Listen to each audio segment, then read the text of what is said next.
satan. Det er da næsten ægte kinesisk mad, vi sidder der og spiser. Hvad er det, du har foran dig der?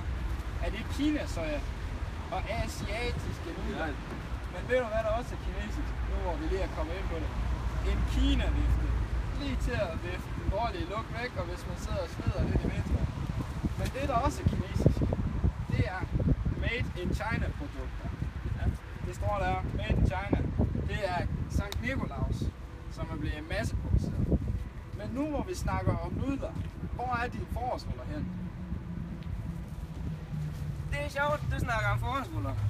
Fordi jeg har tilfældigvis sådan ved et plakat, hvor der er forårsruller på, som jo faktisk også er typisk kinesisk. Og så tænker du jo nok, hvad fanden serverer man egentlig forårsruller med? Ris for helvede. Og ris, det er kraftedeme også typisk kinesisk. Du har da også lidt skæve øjne. Ved du hvorfor kineserne bliver skæve øjne? Nej. Nu skal du høre. Det var fordi dengang i istiden, så sydøst-kineserne, de vandrede igennem landet, og for ikke at få kuldeforfrysninger i øjnene og sne i øjnene, så fik de simpelthen små øjne. Det er ikke kinesisk.